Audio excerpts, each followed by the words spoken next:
Bayangkan, di tengah jalan desa yang sepi dan berlumpur, seorang sopir truk sayur tiba-tiba berhenti. Matanya menangkap sosok wanita berpakaian putih tergeletak kaku.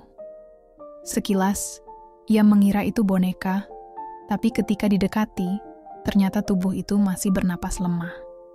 Siapa sebenarnya wanita misterius ini? Dan kenapa bisa berada sendirian di tengah jalan? Sebelum kisah ini dimulai, saya mohon keikhlasan teman-teman untuk subscribe dan like. Saya doakan Anda semua sehat, panjang umur, dan dilancarkan rezekinya. Mari kita mulai ceritanya. Pagi itu, jalanan desa masih becek setelah diguyur hujan semalaman. Tanah merah yang lengket membuat roda truk tua milik Gofar berputar berat, seolah menahan setiap langkahnya. Dari radio tua yang berderak, terdengar lagu lawas yang memecah kesunyian. Truk bergoyang-goyang, karung-karung berisi sayuran di belakangnya pun ikut bergeser. "Ah, dasar jalan kampung, motor aja bisa tenggelam di sini," gerutu Gofar. Lelaki 38 tahun dengan kumis tebal dan topi hitam lusuh yang menutupi sebagian wajahnya. Kaos abu-abu yang ia kenakan basah oleh keringat. Meski begitu, semangatnya tetap menyala. Sayur harus sampai ke kota sebelum siang. Namun, langkah truknya tiba-tiba terhenti. Di tengah jalan yang lengang dan berlumpur, tergeletak sosok perempuan bergaun putih. Kakinya tanpa alas, rambut panjang hitamnya menutupi sebagian wajah. "Heh, apaan itu? Setan apa manusia?" Gofar langsung menepi. Rasa penasarannya mengalahkan rasa takut. Degup jantungnya kencang ketika ia mendekat. Wajah perempuan itu pucat, cantik, tubuhnya gemetar lemah. "Waduh, ini beneran manusia!" seru Gofar panik. Ia menepuk-nepuk pipi perempuan itu. "Mbak, jangan meninggal dulu. Saya belum lapor polisi." Tetap tak ada jawaban. Gofar celingukan, mencari tanda-tanda orang lain, tapi jalan itu hanya diapit pohon sawit basah berembun. Ia garuk kepala, bingung. Kalau saya tinggalin, bisa disangka jahat. Kalau saya bawa, ribet juga, gumamnya. Setelah berpikir, ia akhirnya menghela napas berat. Dengan susah payah, Gofar mengangkat tubuh perempuan itu ke kabin truk. "Ya Allah, ini anak makan apa? Berat banget," keluhnya. Sesaat ia menatap wajah perempuan itu. Cantik, tapi asing. Kenapa bisa ada di tengah jalan begini? Truk tua kembali melaju perlahan. Di sampingnya perempuan itu masih pingsan. Kepalanya bersandar lemah di kaca jendela. Gofar melirik sekilas lalu kembali fokus. "Mbak, jangan salah paham. Saya orang baik. Cuman ya, kadang nakal dikit. Tapi niat nolong tetap nomor 1. Kalau bisa sambil untung, ya nggak dosa juga, kan?" Ucapnya sambil terkekeh. Tak ada reaksi. Gofar menghela napas, lalu matanya jatuh pada kaki perempuan itu yang kotor berlumpur. Mbak-mbak pakai daster putih, kaki kosong, habis kabur dari mana? Jangan-jangan lari dari kawinan? Atau dari pondok? Truk berguncang menghantam batu. Kepala perempuan itu bergoyang. Gofar refleks menahan tubuhnya agar tak terjatuh. Pelan. Jangan sampai cewek ini gegar otak beneran. Cantik-cantik nanti malah amnesia lagi, gumamnya. Ia menepi di bawah pohon sawit. Sayur-sayuran di belakang mulai berbau terkena panas. Dari tas selempangnya, Gofar mengeluarkan termos kecil. Ia menuang air ke tutupnya, lalu memercikan ke wajah perempuan itu. Bangun dulu dong. Saya jadi bingung ini. Mau nganter sayur apa nganter orang?" keluhnya. Pelan-pelan perempuan itu mengerang. Kelopak matanya bergetar, napasnya teratur. Gofar mendekat antara lega dan cemas. "Mbak, dengar nggak? Namanya siapa?" tanyanya. Dengan suara lirih, bibir perempuan itu bergetar. Arin." Gofar tertegun. Akhirnya ia bicara juga. Tapi sorot mata Arin membuatnya heran, penuh ketakutan, seolah sedang lari dari sesuatu. Sejenak, Gofar bimbang. Ia bisa saja tetap menuju kota, tapi hatinya menolak. Ia memutar kemudi, berbelok ke arah rumahnya di pinggir desa. Rumah papan sederhana berdinding triplek dan beratap seng berdiri di tengah kebun singkong. Ia parkirkan truk, lalu membantu Arin turun. "Ayo, pelan-pelan, Mbak. Maaf rumah saya sederhana, tapi yang penting teduh. Ada nasi hangat juga," ucapnya ramah. Arin berjalan lemah. Kakinya kotor, penuh luka lecet. Tatapannya kosong, seolah asing dengan sekitar. Rumah itu sunyi, hanya suara jangkrik dan gesekan daun singkong yang menemani. Di dalam, Gofar menggelar kasur tipis di ruang tamu. "Mbak tidur di sini dulu ya, nanti saya bikinin air hangat buat cuci luka. Kalau mau mandi, ya pakai timba seadanya," celotehnya sambil menuang teh ke gelas plastik. Arin hanya diam, matanya kosong.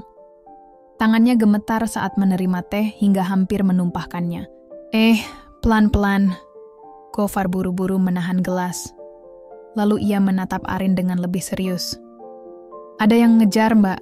tanyanya pelan. Arin menunduk. "Aku nggak ingat semuanya. Aku lari. Aku takut." Gofar terdiam. Hatinya campur aduk antara kasihan dan penasaran. Tapi ia tahu, memaksa hanya akan melukai. "Udah. Yang penting sekarang Mbak aman di sini. Nggak usah mikir dulu. Kalau nanti sudah ingat, baru cerita," ucapnya menenangkan. Mata Arin berkaca-kaca, wajahnya masih dipenuhi kecemasan. Tapi akhirnya, ia mengangguk pelan. Malam itu, Gofar memilih tidur di dalam kabin truknya, sementara Arin ia biarkan beristirahat di rumah. Udara desa yang dingin menusuk, suara kodok bersahut-sahutan, menambah kesunyian. Di dalam rumah, Arin duduk memeluk lutut. Wajahnya murung, pikirannya berusaha mengingat siapa dirinya. Mengapa ia harus lari sejauh ini? Sementara di luar, Gofar bergumam sendiri. "Cewek cantik tapi misterius.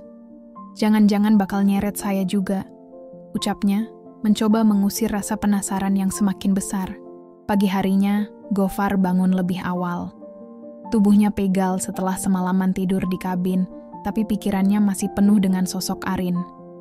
Ia melirik rumah papan sederhana itu. Pintu masih tertutup rapat. "Semoga aja anak itu nggak kabur lagi," gumamnya sambil menguap. Ia berjalan ke warung depan gang, membeli 2 bungkus nasi uduk, 1 untuknya, 1 untuk Arin. Saat kembali masuk ke rumah, Arin sudah duduk di sudut ruangan. Rambutnya masih berantakan, tapi wajahnya terlihat lebih segar. Ia kini memakai daster lama milik adik Gofar yang dulu sempat tinggal bersamanya. "Pagi, Mbak Arin. Masih ingat saya kan? Sopir baik hati yang nyelamatin Mbak dari jalan becek itu," sapa Gofar dengan nada bercanda. Arin mengangguk pelan. "Iya, terima kasih Mas Go." Gofar terkekeh geli. "Wah, baru kali ini saya dipanggil Mas sama cewek secantik ini. Biasanya dipanggil Bang sama tukang parkir." Arin tersenyum tipis, masih canggung, tapi tak lagi setegang semalam. Gofar meletakkan bungkusan di hadapan Arin. "Sarapan dulu ya, nasi uduk busum, langganan saya sejak truk ini masih gagah." Arin makan perlahan, terlihat sangat lapar. Gofar memperhatikannya, lalu bertanya pelan, "Mbak beneran gak ingat rumahnya di mana?" Arin menggeleng. "Aku cuma ingat ada seseorang yang nitipin aku. Terus aku lari. Ada suara-suara ribut, kayak orang marah. Habis itu, gelap." Alis Gofar berkerut. "Nitipin? Maksudnya gimana?" Arin menunduk, bingung. Rasanya kayak aku sengaja ditaruh di situ, di jalan itu. Bukan kecelakaan, kayak ditinggalin. Gofar terdiam, matanya menajam. "Maksudnya, ada yang sengaja naruh Mbak di tengah jalan?" Arin menunduk semakin dalam. "Aku nggak tahu, tapi aku ngerasa aku bukan kecelakaan. Aku kayak titipan." Kepala Gofar penuh tanda tanya. "Wah, ini bukan cuma misteri identitas. Ini udah kayak teka-teki silang," gumamnya. Namun ketika Arin menatapnya lagi, matanya berkaca-kaca. "Aku takut, Mas. Aku takut kalau aku ingat semuanya. Justru makin sakit." Untuk pertama kalinya, Gofar tak bisa bercanda. Ia hanya diam. Hatinya pelan-pelan ikut terseret dalam misteri ini. Sejak Arin muncul, hidupnya yang biasanya datar, mendadak jadi rumit. 2 hari berlalu sejak Arin tinggal di rumah Gofar. Ia tetap menjalani rutinitas mengantar sayur ke kota, tapi pikirannya kini terbagi 2, antara harga kubis dan nasib seorang gadis misterius di rumahnya. Sore itu, sepulang mengantar sayur, Gofar menyempatkan mampir ke warung kopi. Ia duduk di pojok, menyeruput kopi hitam.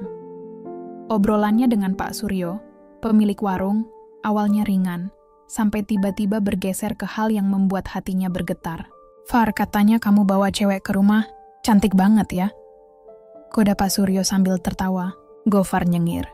"Wah, gosip desa lebih cepat dari truk saya, Pak." "Iya, nemu cewek pingsan. Kasian. Baju putih, kaki kotor, nggak ingat rumahnya." Pak Suryo mencondongkan badan. "Namanya siapa?" "Aaron." Gelas kopi di tangan Pak Suryo perlahan diletakkan. Wajahnya berubah serius. "Arin ya? Beberapa bulan lalu, di desa sebelah ada cerita tentang cewek muda namanya sama. Cantik, tapi sempat bikin masalah besar. Sampai keluarganya disuruh minggat." Gofar terdiam, jantungnya berdetak lebih cepat. "Masalah apa, Pak?" Pak Suryo menghela napas, menatap keluar warung sebelum berbisik. Katanya, dia sempat dekat sama suami orang, terus ngaku-ngaku hamil. Padahal nggak jelas. Banyak yang bilang dia cuma cari perhatian. Ada juga yang bilang sakit jiwa ringan. Kopi di depan Gofar tiba-tiba terasa hambar. Hatinya berkecamuk.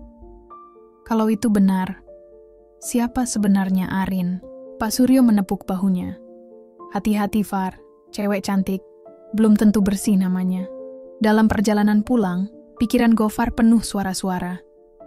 Tapi saat tiba di rumah, ia melihat Arin menyapu halaman dengan daster kebesaran. Wajahnya polos, senyumnya tulus. Gofar berhenti melangkah, kalaupun itu masa lalunya. "Emang semua orang nggak bisa berubah ya?" Gumamnya pelan. Pertanyaan itu menggantung, tanpa jawaban. Malam turun. Hujan deras mengguyur desa, atap seng rumah Gofar berisik dipukul air. Tubuhnya kuyup ketika masuk rumah. Namun, kehangatan segera menyambutnya. Dari dapur, aroma nasi mengepul. Arin berdiri di sana, menanak nasi di atas kompor minyak tanah. Daster putih kebesarannya sedikit basah setelah menjemur pakaian. "Mas Gofar basah kuyup. Ganti baju dulu, nanti masuk angin," seru Arin sambil tergesa mengambil handuk kumal. Gofar tertegun. Sudah lama tak ada perempuan yang menyambutnya di rumah. Terakhir kali mungkin saat adiknya masih tinggal bersamanya. "Nggak nyangka, Mbak Arin bisa masak," gumamnya sambil mengeringkan rambut. Arin tersenyum tipis. "Aku nggak inget banyak hal, tapi tangan ini kayak otomatis tahu caranya." Malam itu mereka makan berdua dalam keheningan sederhana. Sesekali tawa kecil terdengar ketika Gofar mulai mengeluh tentang harga tomat yang anjlok. Arin hanya mendengarkan, tersenyum tipis, seolah mencoba melupakan beban yang dipikulnya. Usai makan, Gofar membereskan meja, lalu mengambil kasur gulung. Tapi tiba-tiba Arin menahan. "Mas Gofar, tidur aja di dalam. Aku nggak enak kalau Mas harus tidur di truk terus." Gofar terdiam. "Loh, terus mbaknya gimana? Aku bisa tidur di pojok, nggak apa-apa kok. Lagian, kamarnya cuma 1 kan?" Wajah Gofar mendadak kaku. Ia sadar dirinya hanya lelaki biasa, mudah goyah oleh kecantikan. Tapi ia juga tahu, Arin tengah rapuh. Ia tidak boleh menjadi laki-laki yang salah. Akhirnya ia menghela napas. "Kalau gitu sekat aja pakai lemari. Saya di sini, Mbak, di sana." Malam itu, mereka tidur satu kamar, hanya dipisahkan oleh lemari tua yang miring sebelah. Di luar, hujan tak kunjung reda. Arin terbaring memunggungi Gofar, memeluk guling kecil dengan tubuh bergetar. Gofar menatap langit-langit, dadanya berdebar aneh. Jangan-jangan ini bukan cobaan, tapi rezeki dalam bentuk ujian. Bisiknya pelan. Ia tak tahu, di balik lemari itu, Arin justru menahan air mata yang tak mampu ia beri nama. Keesokan paginya, embun masih menggantung di daun-daun sawit. Gofar sudah duduk di kursi depan rumah sambil menyeruput kopi, Matanya tak henti melirik kamar Arin. Biasanya gadis itu sudah menyapu halaman atau memanaskan air. Tapi kali ini, belum juga keluar. Ada yang ganjil. Dengan hati-hati, ia mengetuk pintu. Mbak Arin, maksud saya Mbak bangun ya. Nasi uduknya masih hangat nih, tak ada jawaban. Gofar memberanikan diri membuka pintu. Di balik lemari pembatas yang setengah roboh, ia menemukan Arin duduk di lantai. Matanya menatap kosong sebuah lembaran koran bekas pembungkus tahu. Tangannya gemetar, wajahnya pucat pasi. Mas, suaranya serak. Aku nemu nama di pojok kertas ini. Gofar mendekat. Koran itu memuat berita kecil di sudut halaman. Seorang gadis bernama Ayu Anggraini, usia 21 tahun, dilaporkan hilang oleh keluarganya di kota sebelah. Disebutkan, Ayu dikenal pendiam, pernah depresi setelah gagal kuliah, dan terlibat konflik keluarga. Mas, itu aku. Namaku, bukan Arin, bisiknya lirih. Gofar tercekat. Lo Mbak, Ayu? Arin, atau kini Ayu, mengangguk pelan. Aku ingat sedikit-sedikit. Rumahku di kota sebelah. Papa keras. Mama selalu maksa aku jadi anak kebanggaan. Aku kabur, Mas. Aku capek.